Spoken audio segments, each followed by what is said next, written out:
I'm Kyle Pozorski, an Oregon businessman speaks out against a referendum for the village. I've got that perspective ahead. Thousands of people who help veterans could soon lose their jobs. We'll meet one local vet fighting for his livelihood. And later, we take a look at free tax program helping bring millions of dollars back into the community. And we welcome you now to News 3 Now at 6. Good evening, everyone. Thanks for joining us. I'm Sarah Carlson. Eric is off tonight. The village of Oregon, Wisconsin has seen a steady population growth, almost 30% between 2013 and 23. Now, this April, residents there will vote on whether to increase taxes. Our Kyle Pozorski has more on the controversial decision. The president of All Color Powder Coating says this operational referendum does no good for businesses in the Oregon community and only kicks the issue of funding the village down the road. There's definitely opportunity for growth. In sitting down to talk about the April referendum, Mortensen tells me the village has neglected commercial and industrial growth over the past decade, leading to a small commercial tax base to pull from. This, he says, has led the village needing to receive more funding from residential properties and putting the village in a situation where they are unable to keep up with rising costs in the community. That's all the reason why he wants residents to vote no come next month. If it doesn't pass, it doesn't fix anything. It just moves it on to next year or the year after. The solution, he says, is creating more opportunities for businesses to build in the village of 11,000. The village will have to look a little more seriously about trying to find or encourage other sources of income, which to me is through a strong tax, business, commercial base. On the flip side, Village President Phil Van Kampen says that he agrees with Mortensen that more commercial developments could indeed help the village. However, the referendum is not about that, but instead keeping the village operational and supporting essential services. Van Kampen previously saying in February, "This is really the only avenue we have at this time." Reporting in Oregon, Kyle Pozorski, News 3 Now. Thank you, Kyle. Now, if approved, the median home valued at $430,000 would see an additional $430 per year on their tax bill. Well, Madison firefighters are investigating after a fire in downtown Madison this afternoon. It happened on the 900 block of East Gorham Street. The calls came in about 4:15 with reports of flames coming from the top story of a building.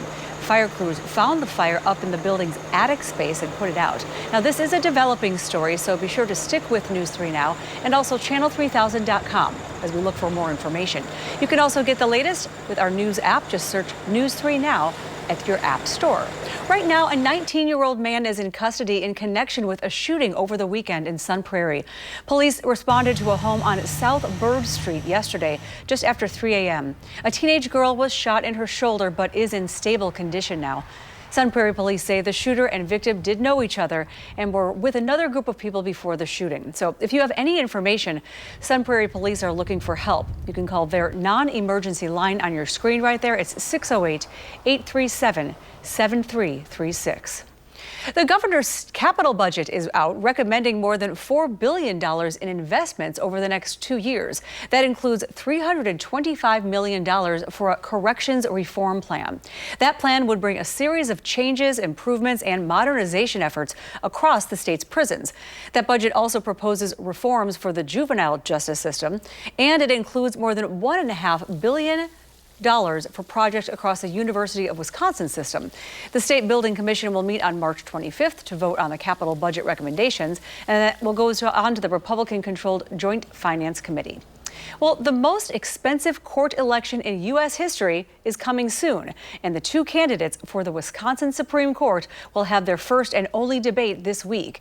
The April election will determine whether the court's liberal majority remains in place.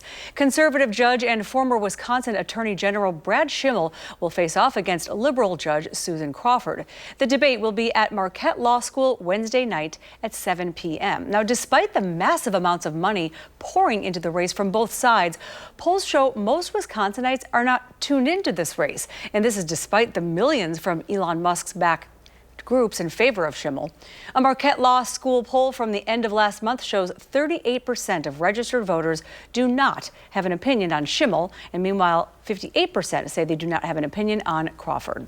While the spring-like weather continues from over the weekend, cannot beat today. We have First Warn meteorologist Blaze Keller out there on the patio. Lucky guy. Yeah, Sarah, it is great out here. We've got plenty of sunshine still around. It's kind of gone behind the building, so I'm not in the sunshine now, but it is still very warm. Upper 60s to low 70s still at this hour. 70s stretching from about Lone Rock back into Prairie du Chien. We're at 68 in the Camp Douglas area, 64 Janesville, 65 Monroe, as well as in Platteville. We're at 69 in Sauk City, 67 in Waunakee, and 66 there in Belleville. So overall, a very pleasant afternoon. And for the most part this week, we are going to stay dry. We'll cool off a little bit tomorrow, and then we get ready for that alert day on Friday because we could see some severe weather into southwestern parts of Wisconsin. There's the outlook as of today. Anybody in parts of Grant County, in parts of Lafayette, Iowa County, Greene County as well, you're underneath the threat for severe weather as we go Friday night into early Saturday. And we'll dive deeper into that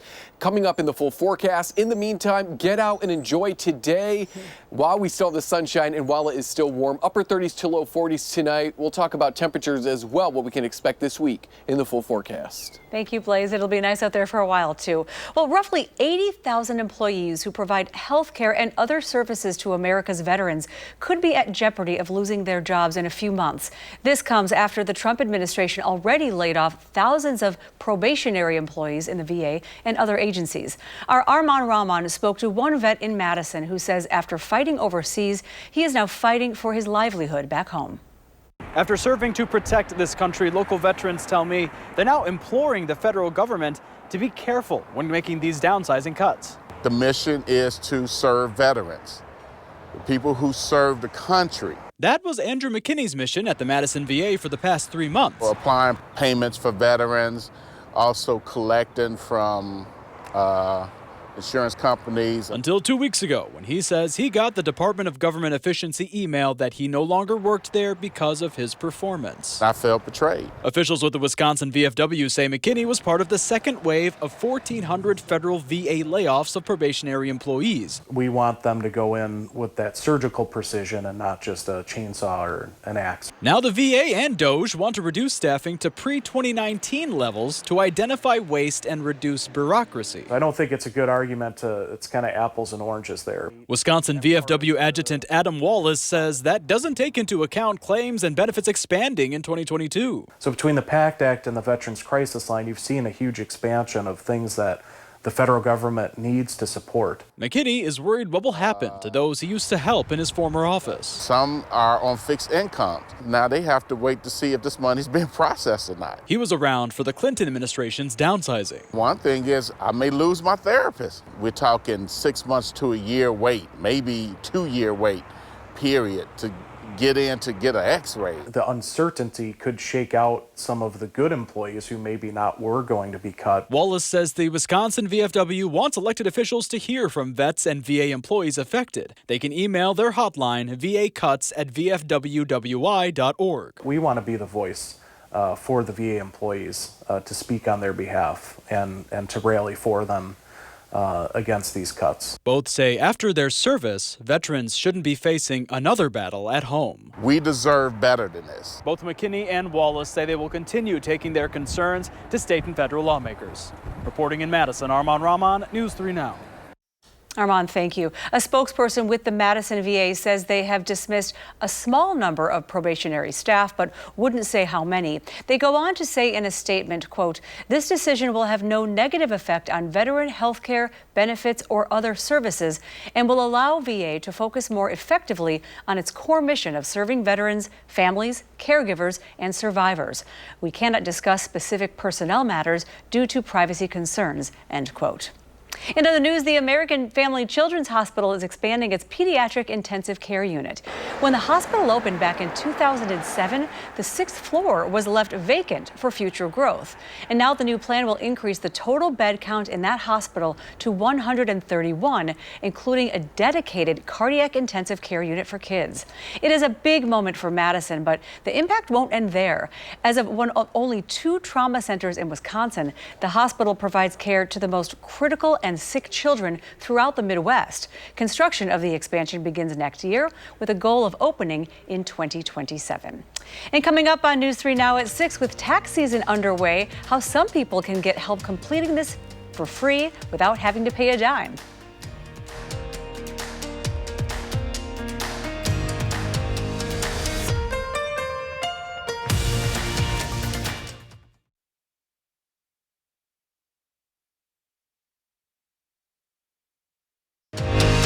You're watching News 3 Now at 6. Welcome back. We are in the middle of tax season with the April 15th deadline fast approaching. But there are resources right here in Madison that can help you cross taxes off that to-do list. Our Merrill Hubbard shows us where you can go to get help for free.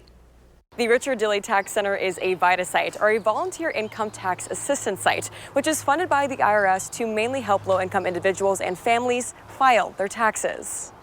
Get our taxes figured. Here, getting those taxes figured out doesn't cost taxpayers a dime. Just nice that we don't have to pay out $700-800 just to get your taxes figured, you know. That's part of the reason why Jake and Carol Gamer keep coming back. We've been here now probably 3-4 years. We've never had any problems. However, others are worried there could be some problems this year after about 7,000 probationary employees from the IRS were let go in February. It is clear that the chaos in Washington, D.C. will and is already having effects on the people who live, work, and play here in Dane County. Dane County Executive Melissa Agard says that the volunteers at the center have provided tax services for the past 24 years and that they aren't going to stop now. This is what community looks like. Neighbors helping neighbors, making sure that everyone has access to the resources that they need and that there is not a barrier to being able to file your taxes. Just last year, the service returned $4.3 million back into the pockets of Dane County residents from less than 3,000 filings.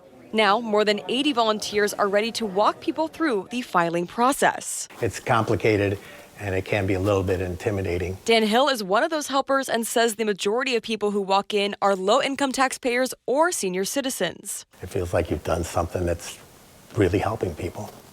So that's why I'm back this year, and I'll be back next year too. It's that kind of relationship that keeps taxpayers returning for their returns. Give them a try and you'll be pleased. It's always done us good.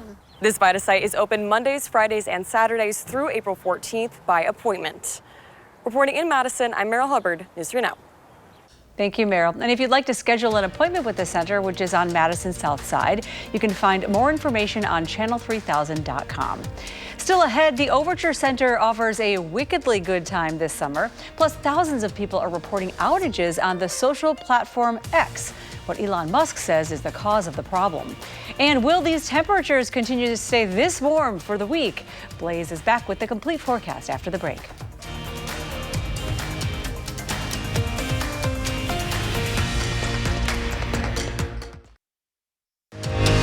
You're watching News 3 Now at 6. Elon Musk claimed that his social media platform X was hit by a massive cyber attack today. The problems began around 5 o'clock this morning. That's when about 20,000 users reported problems. This is according to the outage tracking site Down Detector. The issues temporarily died down before nearly 40,000 users reported problems about 4 hours later. This outage appeared to be global as well, with many users on Down Detector saying the app simply would not load. Well, the popular musical Wicked is coming to the Overture Center in Madison this summer. Performances will run from July 9th through the 27th. This musical has won more than 100 international awards, including a Grammy Award and 3 Tonys. Wicked has been seen by nearly 70 million people worldwide and has amassed nearly $6 billion in global sales. How about it? It also took over the silver screen as a summer blockbuster, as you may remember last year. Tickets for this musical at the Overture will go on sale this Friday at 11 a.m. And pop star Cyndi Lauper is set to bring her Girls Just Want to Have Fun farewell tour to Milwaukee this summer. Well, this makes me feel old. The performance will take place Sunday, August 3rd at the American Family Insurance Amphitheater. So long, right? Jake Wesley Rogers will open the show. Tickets go on sale Friday, March 14th at 10 a.m. And you can find more information at cindylauper.com. Well, we had absolute perfect weather outside. So Blaze, what can we tell other people about the rest of the week, right? Yes, I mean, it was gorgeous. It breaks my heart to say, while we're going to stay sunny, we're going to be cooler on Tuesday. Upper 40s to low 50s, but still, it could be much cooler given we're still coming out of winter. But yes, tomorrow will be cooler than today after a quiet evening. We're really keeping an eye on Friday, especially Friday night into Saturday. That's when we could see 1 or 2 severe thunderstorms moving out of Iowa into southwestern Wisconsin, which is why we've gone ahead and issued an alert day. Right now, these severe thunderstorms, at least the chance for them, do look to be on the weakening side, as in they're going to be weakening as they come out of Iowa. This is more or less the setup that will be taking place as we go into your Saturday early morning. A strong low pressure system will be just off to our west across parts of the Dakotas, where they'll be dealing with snow. We've got the cold front, the warm front. This purple front here is what we call an included front, a very healthy low pressure system. And those showers and thunderstorms along this line or along the cold front, some of them may be severe, especially further south. But because the center of this low pressure is close to us, there's just that extra little bit of energy that might spark a severe thunderstorm in parts of Iowa. We're taking it in closer to home, jumping future track to Friday, 10:30 at night. Those showers and thunderstorms beginning to exit Iowa into southwestern parts of Wisconsin. The chance for rain really expands across central and southern Wisconsin as we cross the midnight hour going into early Saturday. A few non-severe thunderstorms will be possible as well because the severe weather window is going to quickly close. And as we continue to make our way into Saturday afternoon, we're beginning to get that cooler air moving on in.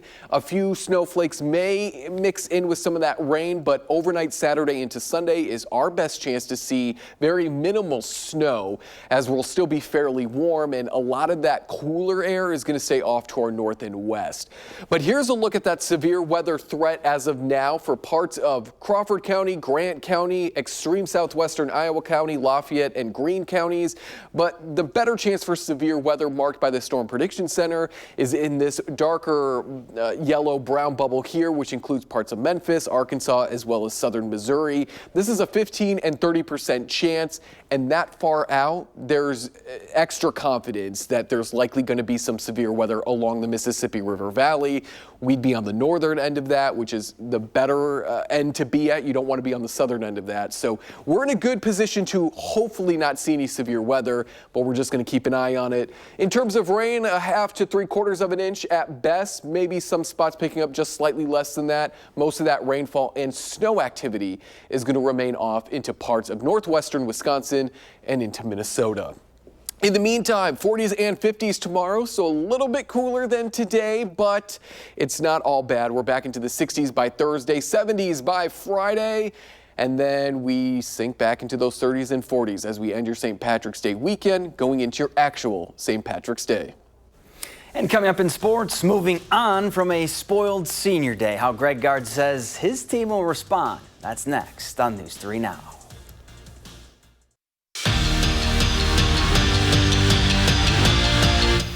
It's a massive move-making day in the NFL with the free agency frenzy period kicking off earlier today. The Packers need a couple pieces. Receiver, didn't get one yet. Another pass rusher, all quiet on that front too. Instead, their first move will bring in former 49er guard Aaron Banks to the tune of a 4-year, $77 million deal to boost up the offensive line. But Green Bay wasn't done. They picked up cornerback Nate Hobbs from the Raiders for a 4-year, $48 million deal. Well, Saturday's senior day was one to forget for Wisconsin. Not only did the Badgers lose to one of the worst teams in the conference, but the loss cost them a double bye in the Big Ten tournament. Now Greg Gard's squad heads to Indy, having lost 3 of their last 5 games. The good news, it's a clean slate, and the head Badger believes his team will bounce back this week. I remember when 14, we lost the last regular season game at Nebraska, and then it was kind of a all right bouncing point, so to speak. So I said the response will be the big thing, and I have full faith that these guys will respond because they're competitive. They know this is not, this wasn't a good performance. Other basketball news, Wisconsin fell 6 spots to sit 18th in the latest AP Top 25. The Badgers are one of 7 Big Ten teams ranked in that Top 25. Marquette also fell. The Golden Eagles enter conference play at number 25. And on the ice, Daniel Latch has signed a 2-year entry-level contract with the Pittsburgh Penguins. The Badger defenseman finished his career with 6 goals, 20 assists in his 126 games during his time in Madison. So we got conference tournament this week and then NCAA tournament. Cool. And coming up later on News 3 Now at 10, we check in on the Dairy Drive campsite. This is whether it's been successful in helping people secure long-term housing and why leaders say the site is on borrowed time. So weather, we're kind of up and down then too. Yeah, this week we'll cool off tomorrow, back into the upper 40s to low 50s, but sunny 50s Wednesday, 60s Thursday, then we're all in the 70s on Friday. All right, we'll see you back here at 10.